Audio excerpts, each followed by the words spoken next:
Gracias a la marea azul, y esa es tu semilla. Esa es tu semilla.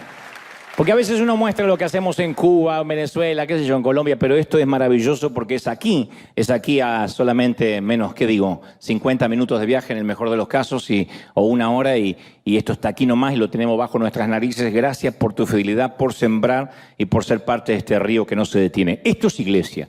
¿Acaso existe otra manera? No la hay. Así que gracias por sembrar y porque yo sé que todos no pueden ir, pero sí acompañan con su semilla de aquí y el resto del mundo. ¿Estamos listos para lo que Dios nos va a dar, sí o no? Bueno, durante el año que me tocó trabajar en la cadena CNN o CNN, recuerdo que entrevisté al actor y comediante mexicano Carlos Villagrán y en un momento le pregunté cómo estaba atravesando la cuarentena. Estábamos en plena pandemia. Y a lo que él respondió con la voz de su querido personaje Kiko, me infló los cachetes y me dijo: ¿pues de qué pandemia me hablas? Luego dijo: esto es plandemia. Dijo: esto es plandemia. Plandemia. Y yo solo me sonreí cortésmente y continué con la entrevista, pero apenas terminé el programa recibí desde la sede central de Atlanta un extenso correo de parte de los directivos o parte de ellos de CNN diciéndome que no debía haber permitido semejante exabrupto, que debía haberle dicho al cómico que se retractara en el acto. Y yo decía: pero es un cómico, es un comediante, y además en una democracia todo el mundo está libre de opinar lo que quiera. En todo caso era la opinión del entrevistado, no del entrevistador. Pero ellos estaban considerando cancelar mi programa. Por providencia divina luego no lo hicieron. Así que en mi siguiente emisión al aire, ellos me pidieron amablemente que debería invitar a una experta en infectología para dejar claro que el virus no era una conspiración y que sí había que tomar una serie de precauciones. Yo no estoy haciendo un juicio de valores ni me atrevería nunca a decir que fue una conspiración, pero sí conservo aquel correo como prueba de lo que estoy diciendo. Y ese día yo descubrí de primera mano lo influenciables que podemos ser con las noticias o con los medios de comunicación que se ponen de acuerdo a veces en bajar una línea editorial informativa a toda la población global. En la generación de nuestros abuelos se necesitaban varios días para que la noticia de un terremoto en Nepal diera la vuelta al mundo, ni nos enterábamos. Se decía que lo que más le importaba al ciudadano era la ley de la proximidad, lo que ocurría acá a la esquina, a la vuelta, en el barrio, no al otro lado del mundo.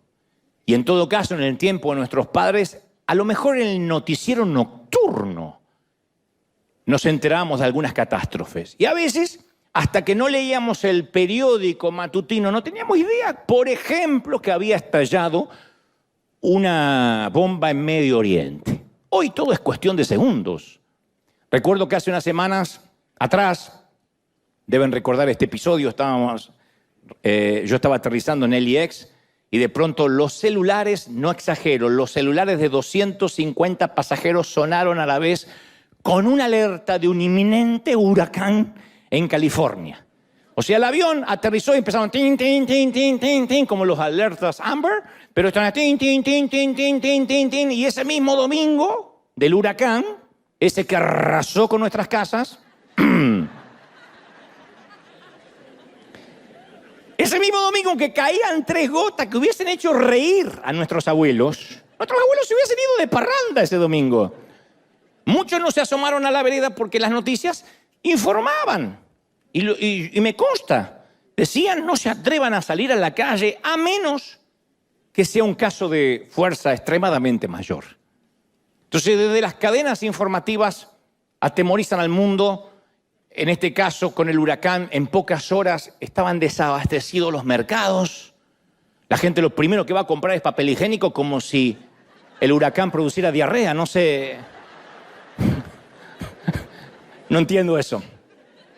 Lo primero que se agota es el papel higiénico. Huracán, diarrea. Tsunami, diarrea. Terremoto, diarrea. No sé. Las calles de California estaban totalmente desiertas y por si alguien no miraba las noticias, que puede ser, hay gente que dice, yo no tengo televisión, no estoy conectado a nada, las noticias llegaban hasta su celular. Y todos los días eso continúa y nos advierten sobre calamidades globales, sobre el calentamiento, sobre una posible guerra nuclear, sobre alienígenas, sobre incendios, huracanes, terremotos, tornados. Y las amenazas son importadas a nuestras vidas a través de celulares inteligentes, de dispositivos móviles. Y finalmente hay días en que si uno consume todo eso, no tenemos ganas de salir debajo de las mantas. Es como que la ansiedad nos termina ganando la pulseada. Yo leía que según el Instituto Nacional de Salud Mental, los trastornos de ansiedad han alcanzado niveles epidémicos. Y eso no se resuelve con ejercicios de respiración profunda, aunque nos dicen respirar es muy bueno, pero eso se resuelve con respirar profundamente, mucho menos con velas aromáticas para el estrés. Eso sería como salir a la guerra armado con un tenedor. La ansiedad es una inquietud del alma que no cesa. Es una sospecha, un recelo, una suspicacia. Es la vida, alguien dijo, es la vida en un tono menor, pero con preocupaciones mayores. Y no se va, es crónico. Es como estar perpetuamente parado sobre la cornisa de un balcón. Es como un temor de baja intensidad, pero un temor que no nos permite respirar profundamente. Es como una carga en el alma. Le decíamos en nuestro lenguaje cristiano, es una opresión. Pero más que una opresión, yo creo que es un malestar, una intranquilidad. Y no se trata tanto de la tormenta, sino de una tormenta que creemos que se aproxima a nuestra vida. Eso define la ansiedad. Y cuando hay días soleados, cuando nos empieza a ir bien, un pequeño respiro, lo tomamos como, bueno, esto es una tregua, un armisticio, pero estoy seguro que mañana las cosas van a empeorar como siempre. Y sentimos que nunca podemos relajarnos, que la paz es temporal, que la paz es de corta duración y la tragedia parece que siempre está ahí, al acecho, que es solo cuestión de tiempo. Quizá tus temores no tienen que ver con el mañana, con las noticias, pero tal vez tu temor más profundo esté en tu casa. Y dices, ¿será que podré pagar la hipoteca? ¿Será que podré afrontar la renta? ¿Será que mi matrimonio seguirá estable? O en su defecto, ¿será que mi matrimonio se mantendrá inestable? ¿Qué tal si? O podría pasar. Esas son las frases que nos atormentan. ¿Qué tal si? O podría pasar tal cosa. Entonces nuestro mayor temor es ese podría pasar, la amenaza de lo que podría ocurrirnos. Entonces el temor siempre circula, en el 80% de los casos, el temor circula en el campo de la posibilidad. Podría, quizá. El temor es ese tirano de la imaginación. Sufrimos más por lo que nos podría pasar que por lo que realmente nos está pasando. Pero siempre el temor se mira a través del espejo borroso del quizás. Entonces la ansiedad y el miedo son primos, pero no son idénticos. Te dicen, bueno, está bien temer algo, temer algunas cosas, porque eso me da la prudencia para afrontar la vida. Pero yo digo, son primos, pero no son idénticos, porque el miedo ve una amenaza, correcto, y tomamos los recaudos. Pero la ansiedad se imagina la amenaza, no está ocurriendo. Entonces esos monstruos no invitados invaden nuestra mente y no nos dejan dormir en paz. Hay gente que duerme y no descansa. Y duerme 7, 8 horas y se levanta más cansado que cuando se acostó, porque descansa el cuerpo, pero su mente nunca tiene un respiro. Y la mayoría, insisto, son temores ilógicos, improbables, inexplicables. Entonces, a mí me encantaría preguntarte, no tienes que responderme en voz alta, pero ¿cuál es tu peor temor? Fracasar en público, perder el trabajo, perder la salud, que la salud se vuelva frágil, temor de que nunca te vas a casar, nunca vas a encontrar la esposa ideal y un día Dios te va a decir, cásate con esa abuela y hazla feliz. Algunos nacen de preocupaciones que son legítimas. Algunos dicen, no, pero es legítima mi preocupación, pero después se convierten en obsesiones, en cosas que podrían pasar. Entonces la línea entre la prudencia y la ansiedad es corto y el camino es escarpado, porque la prudencia nos hace ponernos el cinturón de seguridad en un avión, en un automóvil. La ansiedad hace que no querramos subir a un automóvil ni a un avión. La prudencia nos dice, lávate las manos con jabón. La ansiedad te las hace lavar 30 veces al día. Porque dice, no, me parece que esto está contaminado y se me acaba de... hay gente que se lava las manos, toca la puerta del baño y dice, y vuelve de vuelta a lavárselas. La prudencia nos hace ahorrar para la vejez. Eso es tener planes, está bien. Pero la ansiedad nos hace acumular porquerías y guardamos todo tipo de basura. Hay gente que es acumuladora compulsiva y no lo sabe. El día que se tiene que mudar, hay que sacar ese basural con una orden judicial porque junta todo para algún día. La prudencia hace que nos coloquemos un equipo de buceo, pero la ansiedad hace que ni siquiera nos acerquemos al agua. Y hay un montón de gente que se queda a la orilla de la vida. Entonces, ¿consulta a quién? A la ansiedad e ignora la fe. El Salmo 91:13, el escritor menciona 3 tipos de ataques que hemos de enfrentar en la vida y sobre los cuales vamos a tener victoria. Nos garantiza la victoria. Dice, sobre el león y el áspid, y la serpiente, sobre el león y el áspid pisarás, hollarás al cachorro del león y al dragón. Entonces, el león, que es el primer animal que menciona el salmista, representa el ataque que uno espera en la vida. Si vamos por la selva y se nos aparece un león, la estadística dice que vamos a ser atacados. El león no ataca a traición, se te para y con pechito de paloma a lo argentino te desafía.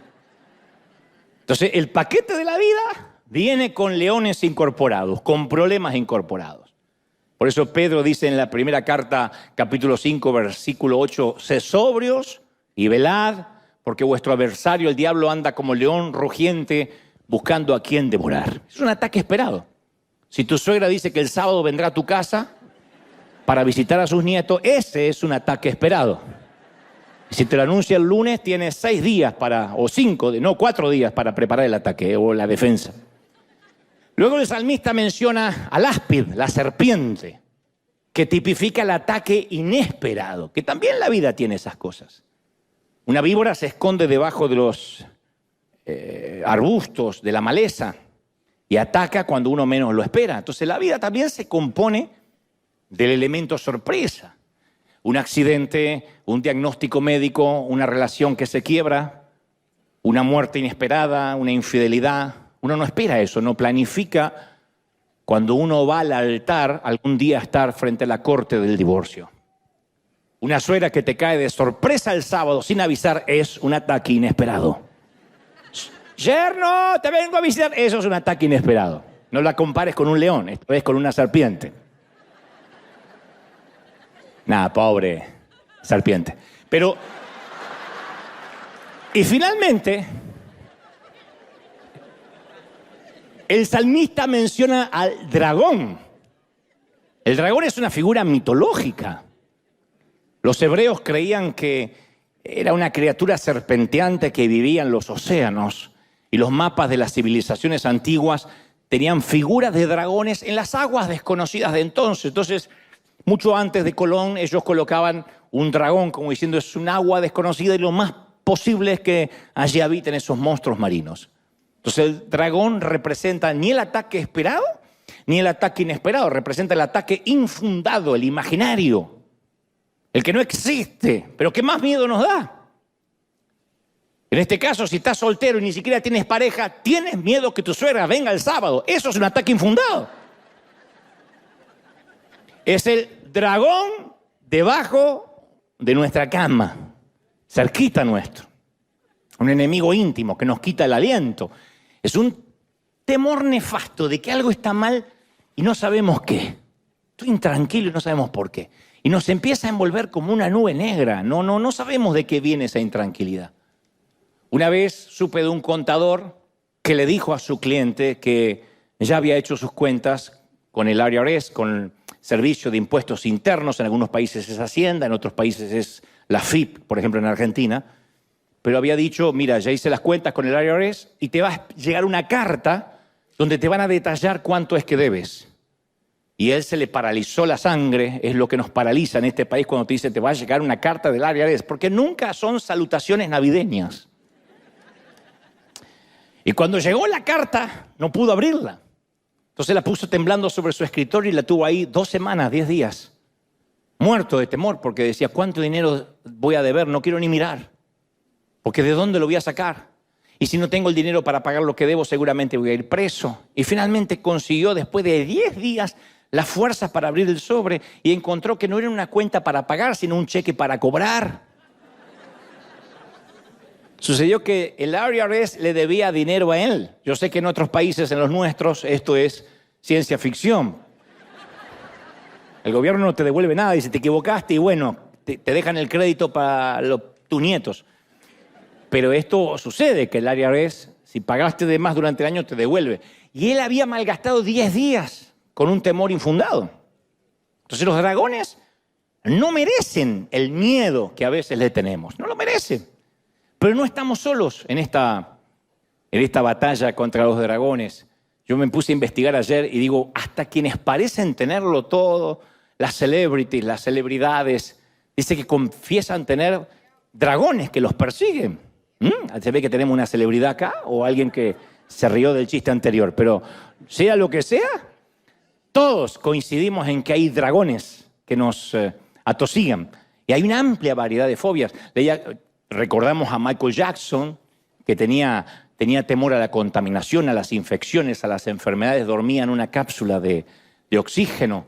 Eso se llama misofobia, miedo a contaminarse, miedo a un virus que puede pasarse por las manos, por el contacto humano. La cantante Katy Perry padece nictofobia, que es miedo a la oscuridad, y duerme siempre con las luces encendidas. Si alguien duerme con las luces encendidas, puede sentirse una celebridad. Nicole Kidman le teme a las mariposas. Tiene terror. Se llama lepidopterofobia. Le teme a las mariposas. Winona Ryder, Michael Jordan, Will Smith le temen al mar. Will Smith no le teme a pegarle a alguien en los Oscars, pero le teme al mar. Y a las piscinas. Sufren lo que conocemos popularmente como hidrofobia. Entonces no pueden ver agua, no pueden hacer películas donde haya agua cerca. Brad Pitt no puede ver un tiburón, ni siquiera en una película, sin ponerse a llorar. Aprendan las mujeres y dicen, ay, Brad Pitt, cobarde, cuando ve un tiburón. Tiene celacofobia, algún defecto tenía que tener. Madonna, la reina del pop, sufre brontofobia, que es miedo a las tormentas eléctricas.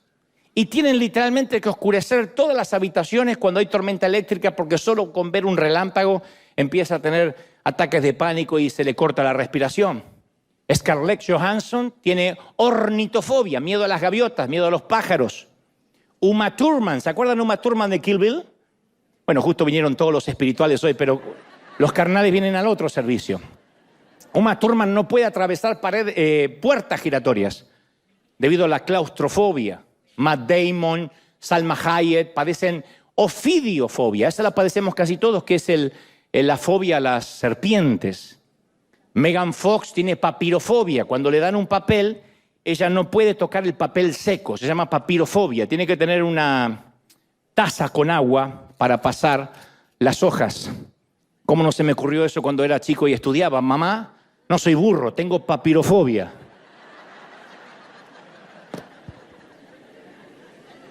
Woody Allen es el señor de la fobia. Tiene fobias sin explicación a las arañas, a los niños, al sol, a los cuartos de hotel, a las salas pequeñas. Leía que David Beckham, todo tiene que estar simétrico en su casa y si hay un cuadro torcido, el hombre ni siquiera en sus momentos de profesionalismo podía salir a jugar al fútbol. Jennifer Aniston, la gran actriz de Friends, de la mítica Friends, no puede subir jamás a un avión. Kim Basinger tiene agorafobia, no puede ver una cantidad de gente, por eso hay que hacerle un protocolo cuando va a las alfombras rojas, porque si se le acerca a la gente no puede respirar. Son gente famosa. Kim Kardashian tiene onfalofobia, miedo a los ombligos. Dijo, cuando estoy en la ducha me baño con guantes y grito cada vez que me toco el ombligo.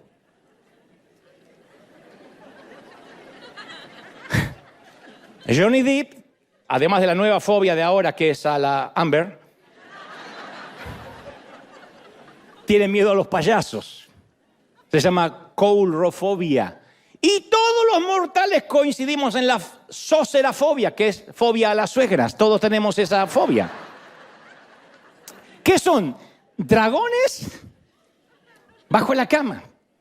Es una exhibición circense de una esclavitud mental.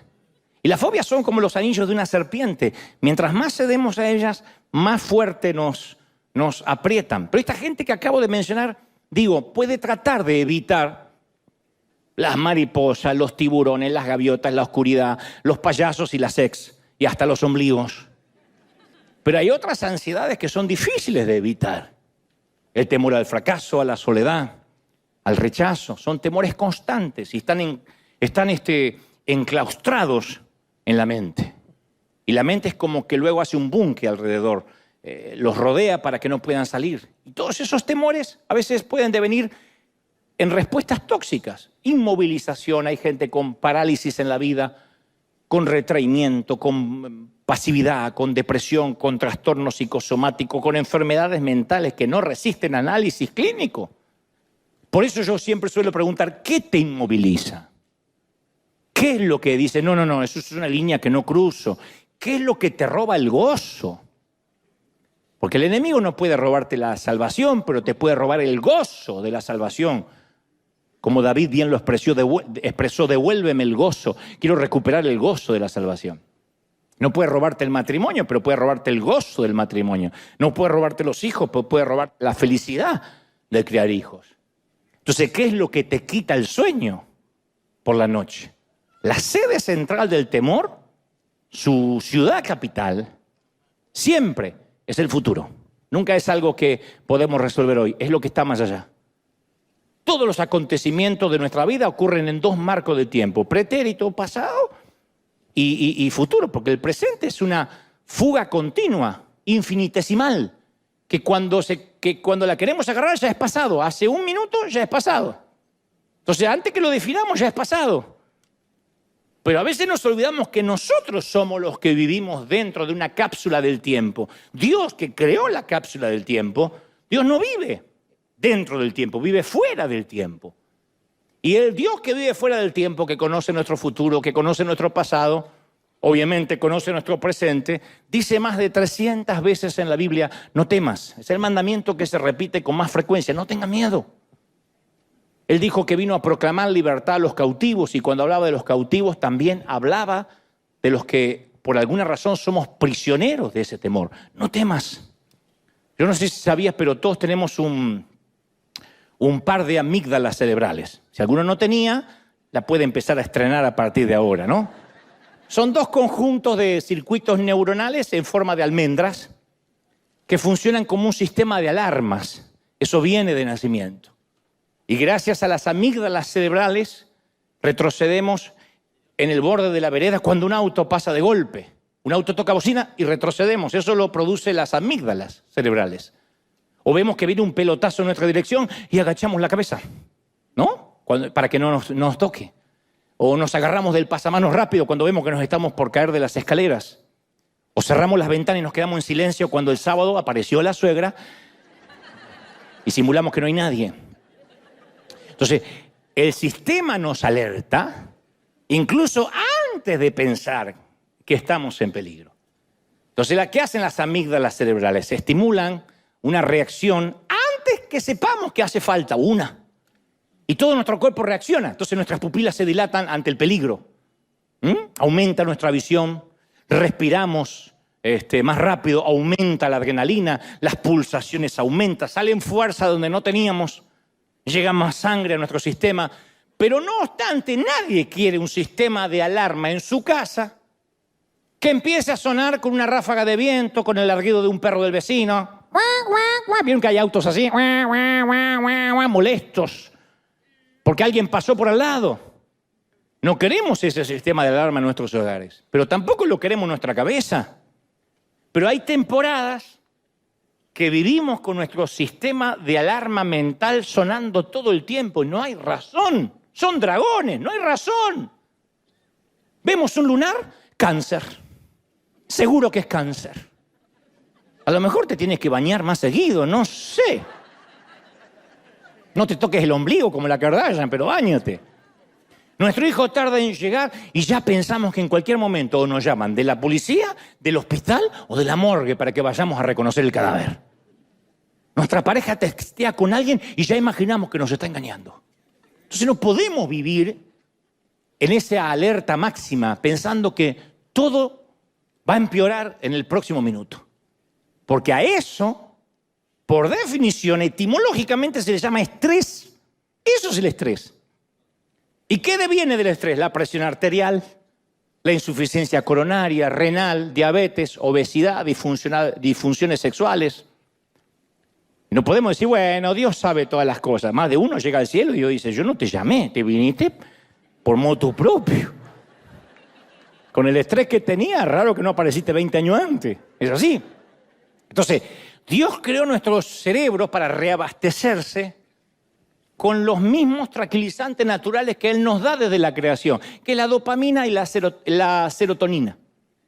Entonces son como tranquilizantes naturales, no hace falta empastillarse. Pero la ansiedad hace que el cerebro nunca se pueda reiniciar, nunca se pueda calmar. Es como una computadora o un celular que nunca se apaga y lo que es peor, que nunca se reinicia y nunca se recarga. Entonces siempre la mente está encontrando algo nuevo para preocuparse. No hay preocupación propia y buscas preocupaciones ajenas. Yo escuché la historia de 3 trabajadores que estaban pintando un edificio en lo alto, en un andamio, 3.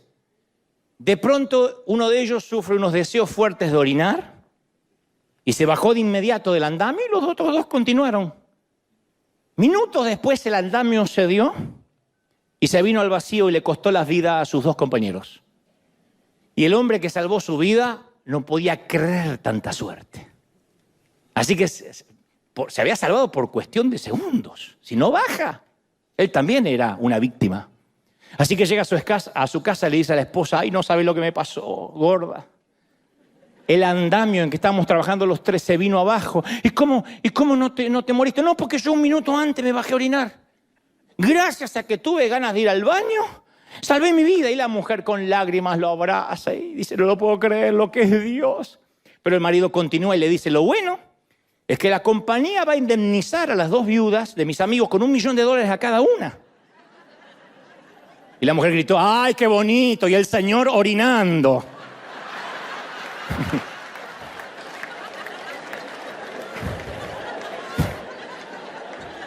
Eso es encontrar un problema, incluso en cada milagro, ¿no?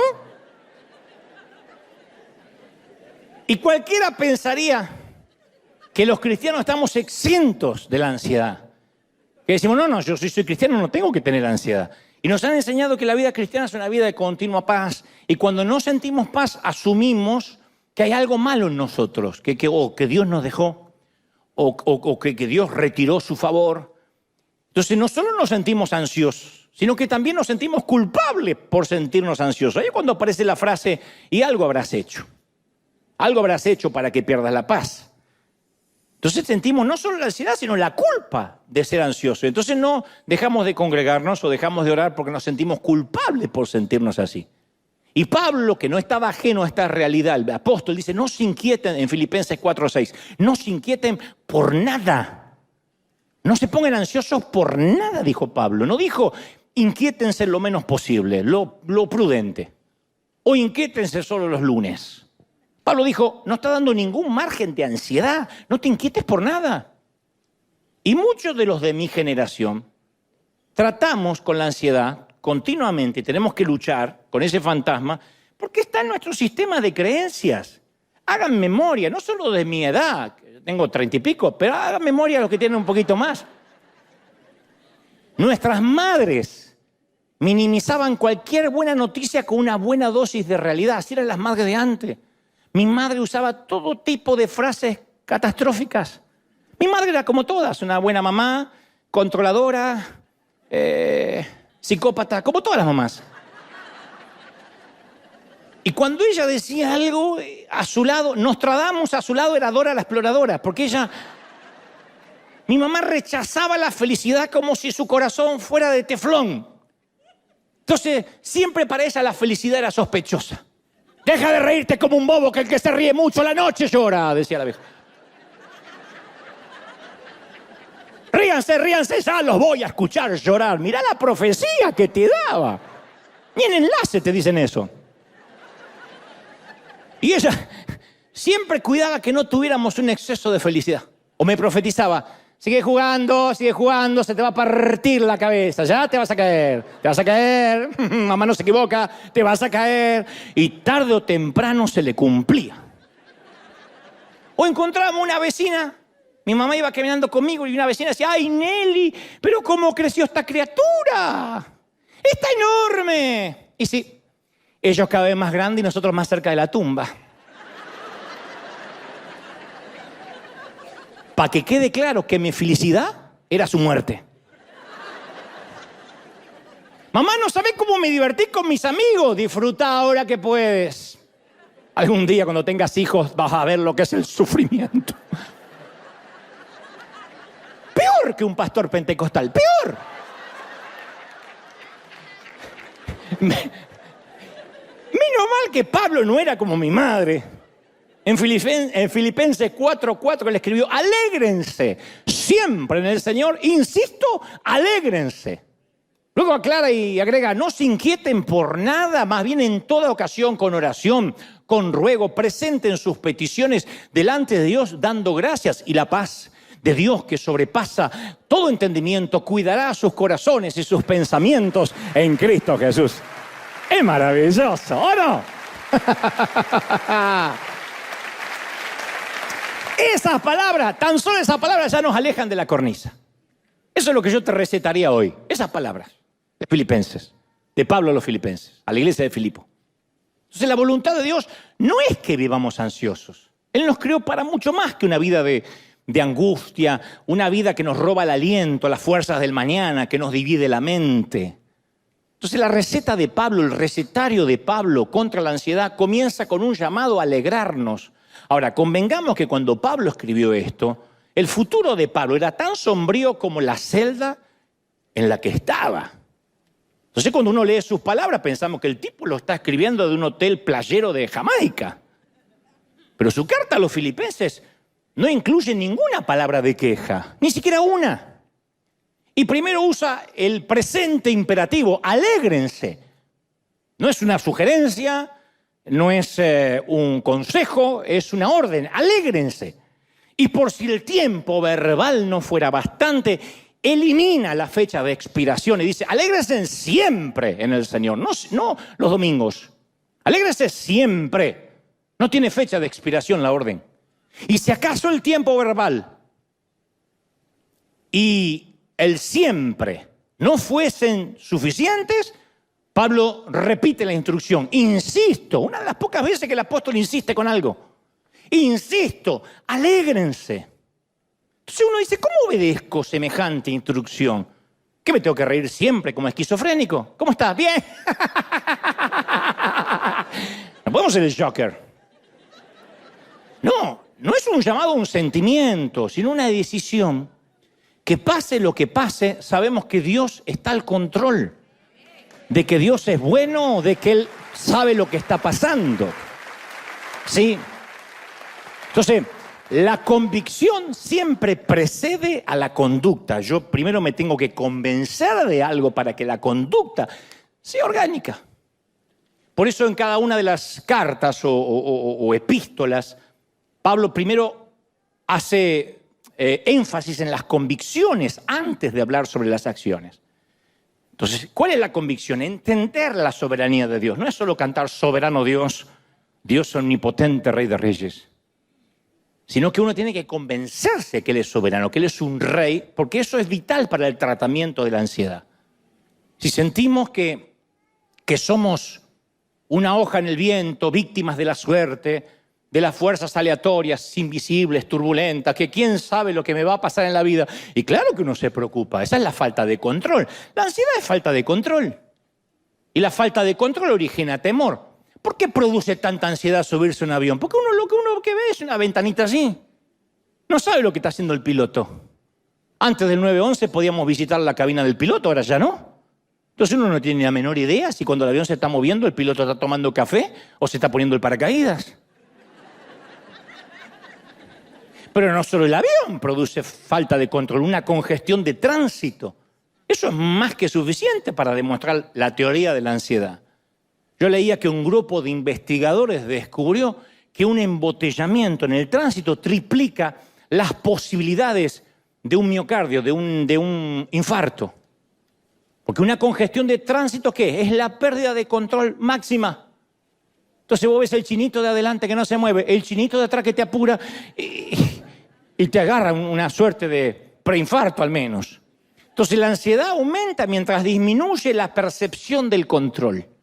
Entonces, ¿qué podemos hacer? ¿Controlarlo todo? ¿Y quién puede controlarlo todo? Es una locura total, una falacia. Entonces, vamos a controlarlo todo, a ver si resolvemos con este recetario la vida o la ansiedad. Bueno, nunca abordemos el avión sin un paracaídas. Nunca visitemos un restaurante si no llevamos nuestros propios cubiertos desde casa previamente desinfectados. Nunca salgamos de nuestra casa sin mascarilla. Nunca entreguemos nuestro corazón para que nadie lo rompa. Vamos a enfrentar la ansiedad asumiendo el control. ¿Quién puede vivir así? Es imposible. Porque no obstante, la seguridad es una impostora, es una timadora. Alguien puede acumular millones y los pierde en una recesión o en una mala inversión o los gasta en salud. Un fanático de la vida sana puede comer solo nueces y vegetales y aún así batallar contra el cáncer. Por eso las personas más estresadas son las más fanáticas del control. Y mientras más intentan controlar el hogar, el cónyuge, los hijos, el mundo, más se percatan que no pueden. Entonces, ¿por qué no podemos? Porque el control no nos corresponde. Desde la matriz no nos corresponde. Y la Biblia da una idea mejor. En lugar de buscar el control absoluto, renunciar al control. No podemos controlar el mundo, pero podemos confiárselo a Dios. Es decir, bueno, yo no lo puedo controlar, pero no puedo controlar a mis hijos. ¿Hasta qué edad puedes controlar tus hijos? ¿De qué manera puedes controlar lo que consume tu hijo a través de los dispositivos, lo que mira en su celular? Puedes poner filtros, puedes chequear, puedes regular la hora. Hay un momento que se escapa de tu control, especialmente en estos tiempos. ¿Cómo controlas la fidelidad? ¿Cómo controla un pastor la fidelidad de sus ovejas? Imposible, yo apenas puedo controlarme a mí, lo voy a andar controlando a ustedes. Entonces, este es el mensaje detrás del consejo de Pablo. Alégrense siempre en el Señor. Lo que está diciendo es la paz no es ausencia de problemas, sino la presencia, el conocimiento de la presencia de un Dios soberano. Pablo se alegraba hasta en la cárcel. En Filipenses 1:12 dice, lo que me ha pasado contribuyó al avance del Evangelio. ¿Quién puede estar hoy preso y decir, qué lindo, que me encanta porque esto contribuye? Es más, agrega Pablo, se ha hecho evidente en toda la guardia del palacio y en todos los demás que estoy encadenado por causa de Cristo. A él le encantaba, decía, me encanta esto, soy un mártir. Y después Pablo se entera de que una iglesia de él se le estaba dividiendo. Viste que a veces los pastores somos tan torpes que nos empezamos a adueñar de la gente. Uy, fulanito se quiere llevar un par de ovejas, como si alguien las hubiese puesto como las vacas, les hubiese puesto Dante Gebel. Ninguno tiene Dante Gebel en la nalga, creo. Por lo menos yo no te marqué. Pero viste que a veces nos preocupamos, hoy se va. No, porque somos así. Y Pablo dice, y los que predican por envidia y rivalidad, no importa.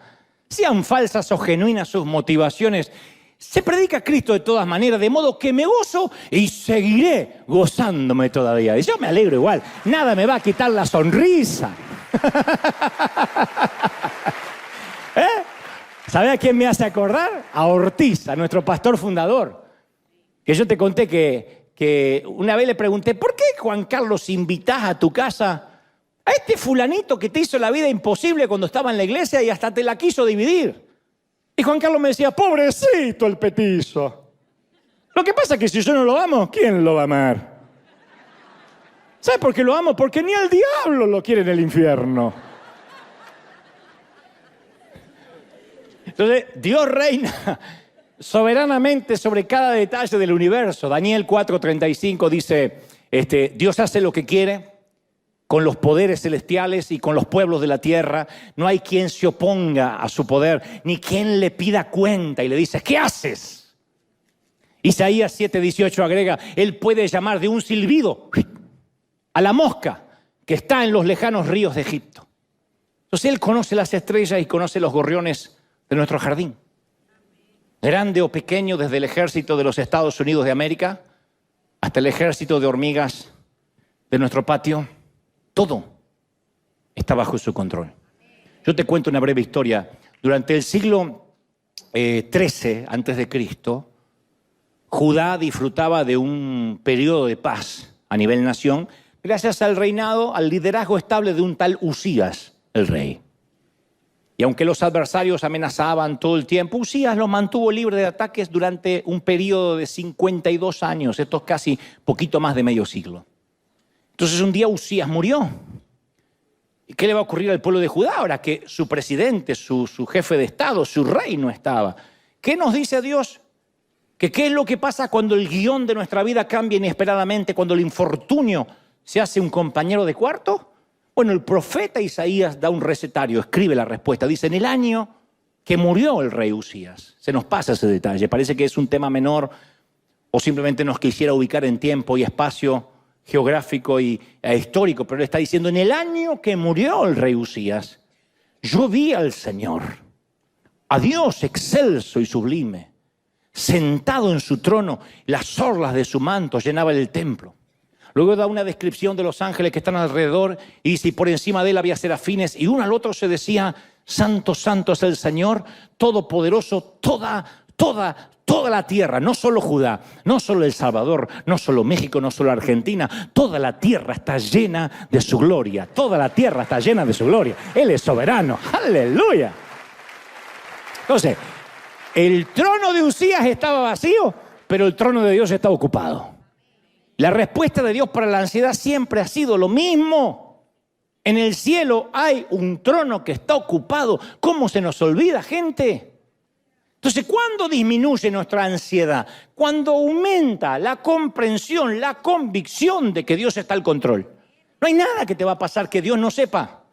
Y si Dios sabe que te va a pasar, ¿qué podría impedirlo? Si Dios solo con arquear una ceja, 1.000.000 de ángeles correrían a tu ayuda. Él no necesita asesores, no necesita un congreso, no le rinda cuentas a nadie. Él es el comandante en jefe de las Fuerzas Armadas del universo. De manera que Él no necesita decidir conforme a sus mañanas hormonales o cómo se levante. Entonces solo el miedo puede derrotar nuestra calidad de vida. La calidad de vida que vas a tener la va a determinar el miedo, la cantidad de miedo que tengas. Uno puede vivir en pobreza, en escasez, bajo un puente, en una mansión. El miedo va a determinar tu calidad de vida, no la economía. Si no, no habría suicidios en Beverly Hills. Los suicidios sería patrimonio de los caseríos, de los cordones de emergencia. Pero el miedo no tiene decencia, no conoce de códigos, no muestra misericordia y siempre empieza en la mente. Siempre. ¿Cómo llega el miedo? Disfrazado con su afable traje de la duda. ¿Y si? Y mira, ¿y si se casa mi hija mal? ¿Y si se embaraza antes del matrimonio? ¿Y si se separa? ¿Y si me divorcio? Entonces se nos mete como un troyano en la mente a modo de espía, una duda. ¿Qué hace al principio la razón? La razón trata de empujar a la ansiedad para que se vaya. La razón dice, no puede ser porque nunca nos pasó esto no va a pasar en mi familia. La razón tiene una pequeña batalla. Pero cuando la razón no está empapada en Dios y no oramos y no tenemos comunión con Dios, la razón termina siendo un soldado de infantería mal armado. Entonces el miedo rápido se deshace de la razón sin muchos problemas. De ahí los ataques de pánico irrisorios, miedo a las alturas, miedo al agua, miedo a los ombligos, miedos que no hacen sentido. Porque la razón perdió la batalla, el sentido común perdió la batalla. Y cuando la ansiedad hace campamento, cuando la ansiedad toma el campamento mental sin querer, nos terminamos deshaciendo de nuestros últimos dos aliados, la fe y la confianza. Muéstrame a alguien cuya mente sea un campamento de miedo y yo te voy a mostrar a alguien que ya hace mucho se deshizo de la fe y la confianza. ¿Qué nos queda por hacer? Entonces dices, bueno, yo ya estoy en esa situación, ¿qué me queda por hacer? y abrir las cortinas y exponer los temores. Porque los miedos son como los vampiros, no soportan la luz. Entonces tenemos que decir, a ver, ¿qué es lo peor que podría pasarme? Este ejercicio siempre me ayudó y nos ayuda a todos. ¿Qué es lo peor que me podría pasar? ¿En serio? ¿Eso es lo peor? Piensa, porque a veces el temor a lo peor es no querer pensar lo peor. ¿Qué es lo peor? Que me dejen. ¿Y? No va a ser la primera, ni la última. Ay, es que mi hijo un día caiga por mal camino. ¿Y? Bueno, pues no me voy a alegrar por eso. No digo que te alegres por eso, sino que te alegres a pesar de eso, dijo Pablo. ¿Eso es lo peor? ¿Dios no sabe acaso que tu hijo va a pasar una temporada de rebeldía?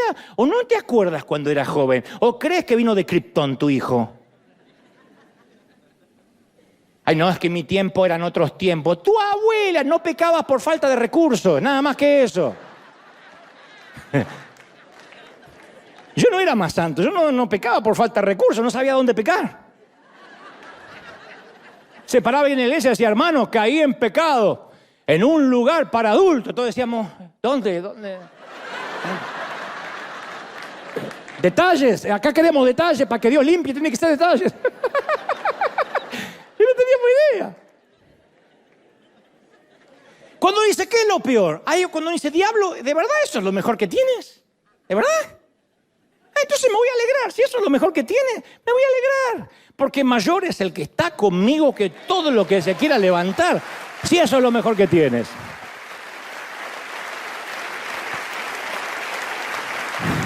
Dicen que cierta vez el diablo, Lucifer, se le apareció amenazante a los pies de la cama de un piadoso ministro y lo despierta.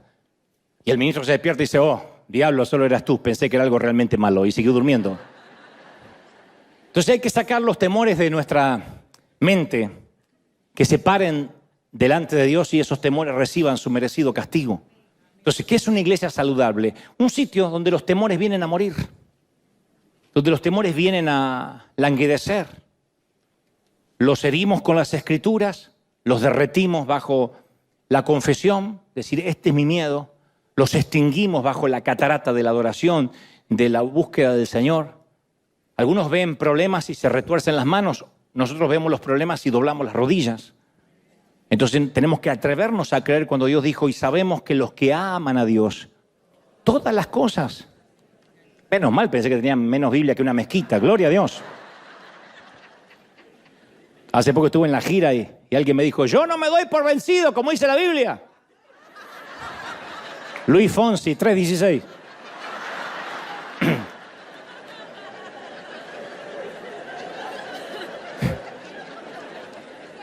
Entonces, la mente no puede estar llena de Dios y llena de miedo al mismo tiempo. Por eso la Biblia dice, tú guardarás en perfecta paz, no una paz irrisoria, con quiebres, con grietas, perfecta paz a los que confían en ti. A todos los que concentran en ti, dice Isaías 26:3, sus pensamientos. A ellos tú les vas a dar perfecta paz. Jeremías en el capítulo 17 y el versículo 7 agrega, bendito el hombre, que confía en el Señor y pone su confianza en Él, porque va a ser como un árbol plantado junto a las aguas que extiende sus raíces y hacia la corriente, hacia la humedad. No teme que llegue el calor, sus hojas nunca están vacías. En épocas de angustia, de sequía no se angustia. Y bien vale el fallido, en épocas de angustia no se pone seco. Nunca deja de dar fruto. Siempre se alegra en todas las temporadas. Una vez yo te conté que hace muchos años hice una gira por México y para llegar a ciertas ciudades de México el anfitrión puso un helicóptero a mi disposición, que en ese entonces salía de lo que era el Distrito Federal, actualmente Ciudad de México. Íbamos a un aeropuerto contiguo del Aeropuerto Internacional de México. Y siempre contratábamos al mismo piloto, muy experimentado. El helicóptero se llamaba Tango, no me olvido más. Y la segunda vez que volé con él empezamos a sentir disparos. Te colocan algo aquí en los oídos para que el ruido del motor no te obnubile, no te deje sordo, pero uno puede escuchar lo que pasa alrededor, fuera del helicóptero. Y empezamos, ¡pa, pa, pa! Y el piloto dice, ¡híjole, no manches! Y me mira y dice, esto se puso gacho. Digo, ¿qué son? ¿Qué son? ¿Narcos? Pero tranquilo, no nos disparan a nosotros, creo. Esto es para mi compadre, seguro. Si no, ya estábamos abajo. Todo lo que decía para calmarme me hacía peor. Toma el intercomunicador y dice, aquí Tango, llamando a Torre. Confírmeme para quién es el plomo.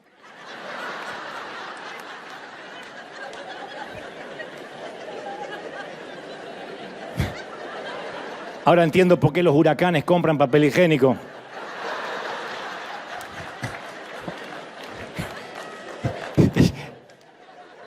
Y le pregunto, digo, ¿está todo bien? ¿Está todo bien? Ah, si usted se altera es peor. Y me dijo una frase que me dijeron que no es una grosería, pero para mí me sonó así, me dijo, bájale de huevos.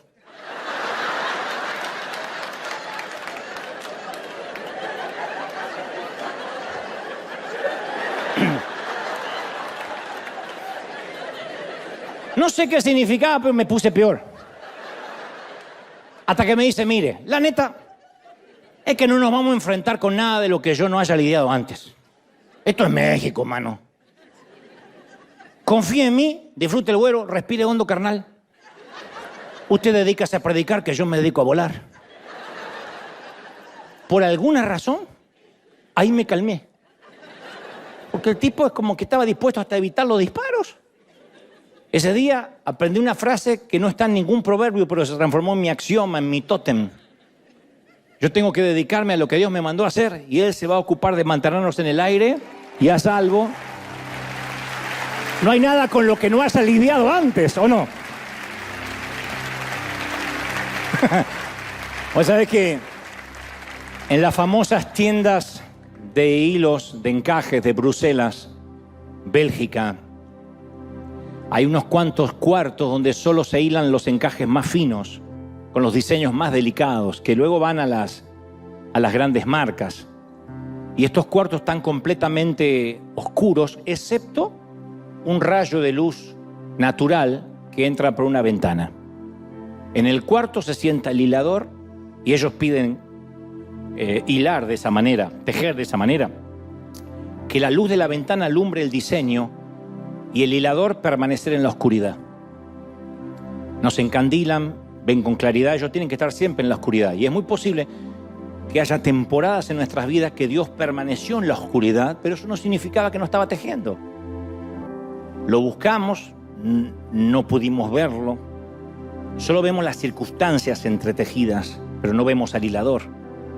Entonces a veces nosotros que no vemos al hilador nos cuestionamos, nos preguntamos acerca del propósito detrás de este hilo. Pero de algo podemos estar seguros. Dios tiene un diseño, tiene un plan y todavía no terminó de coser, de tejer, de hilar. Y cuando lo termine, el encaje va a ser maravilloso. Dios es el que alimenta a las aves, cuida a los gorriones. Él no está inventando un plan sobre la marcha. Dice la palabra, el Dios Altísimo, dice Daniel 5:21, el Dios Altísimo gobierna los reinos del mundo y designa a quien Él quiera para los que tienen que gobernar, lo que hablamos el domingo pasado. Dios es el único que juzga, dice Salmos 75:7. Dios es el único que juzga y Él decide quién se va a levantar y quién se va a caer. ¿Cuántos verbos fuertes? Dios gobierna, Dios juzga, Dios hace. Cada una de esas palabras confirma la existencia de un arquitecto, la existencia de planes celestiales, y sus planos nos incluyen. ¿Cómo nos ama el Señor? ¿Cómo te ama el Señor? Entonces el miedo, como dijo un querido orador, nunca escribió una sinfonía, nunca escribió una prosa ni una poesía, nunca negoció un tratado de paz. El miedo nunca sanó una enfermedad, nadie dijo gracias al miedo me sané. El miedo nunca sacó a una familia de la pobreza, ni a un país de la intolerancia, ni a una iglesia del legalismo, nunca salvó un matrimonio, nunca reflotó un negocio. El valor sí lo hizo, la fe, caramba, la fe sí que la hizo. Entonces, reconocer la amenaza, decir esto es algo que atemoriza y viene contra mis hijos, contra mi familia, es una cosa, pero hacer que el miedo nos defina, eso no. No estamos hechos de eso, gente. No estamos hechos de miedo para que el miedo nos defina. El miedo es un instinto básico de supervivencia, siempre y cuando esté dentro de la geografía de lo racional. Pero los dragones bajo la cama aparecen cuando el poder de Dios y el miedo no entran en contacto. Cuando nunca llevaste ese pensamiento a la luz, no abriste las ventanas y dijiste, Señor, este es el miedo. Apenas entran en contacto con Dios, se derriten. No hay por qué preocuparse. Por eso el salmista nos regala estas maravillosas palabras del Salmo 91. No tengas miedo de los temores de la noche, ni la flecha, la saeta que se dispara durante el día. No tengas miedo a la enfermedad que acecha en la oscuridad o que proviene de un diagnóstico médico, ni a la catástrofe que puede estallar al mediodía. Aunque pueden caer 1000 a tu lado, 10.000 a tu alrededor, esos males no te van a tocar. ¿Por qué pensamos que ese es un salmo de menor categoría? No te va a tocar. Y si te toca, ¿qué podríamos hacer? Hay una hora en que los dragones tienen que saber que en el cielo hay un trono que está ocupado y que Dios está al control. ¿Sí o no?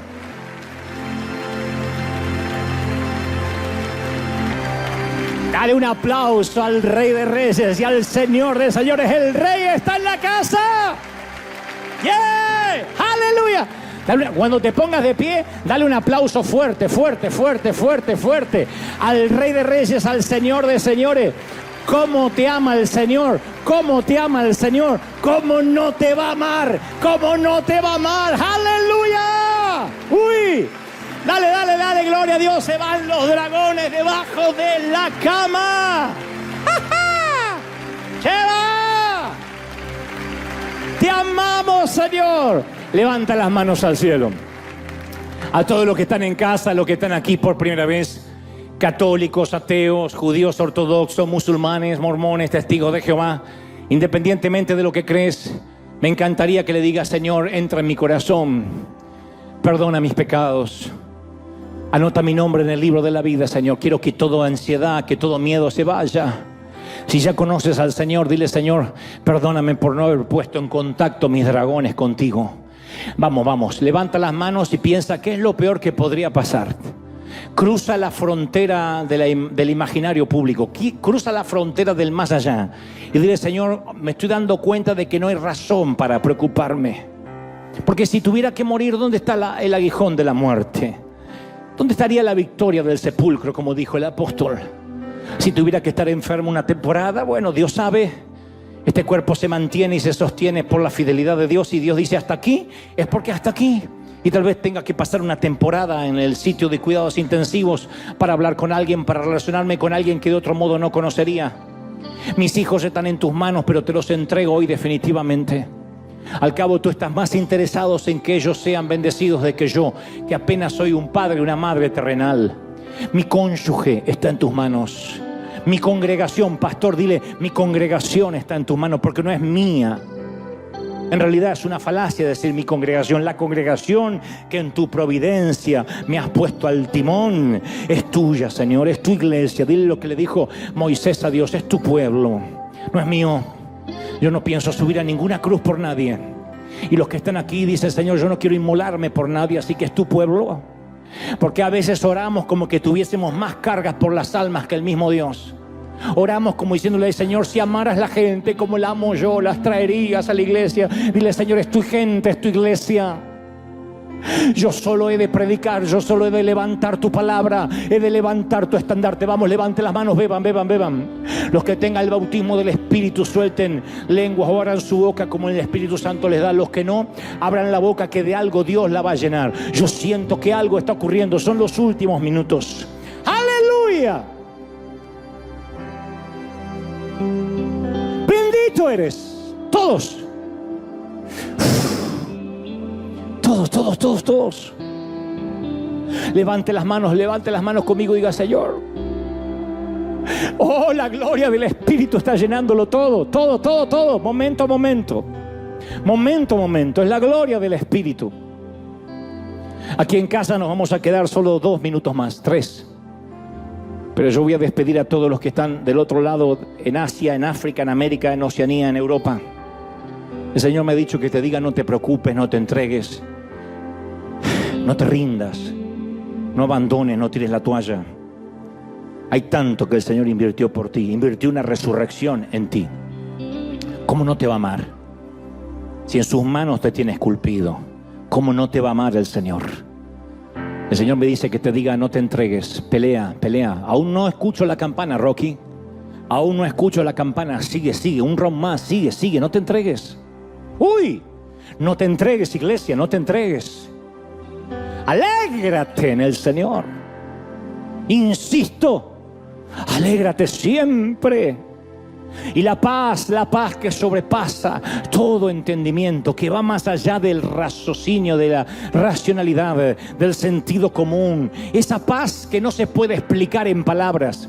La paz que sostiene a la viuda en el funeral. La paz que sostiene a los huérfanos durante las noches. La paz que sostiene a los soldados en la guerra.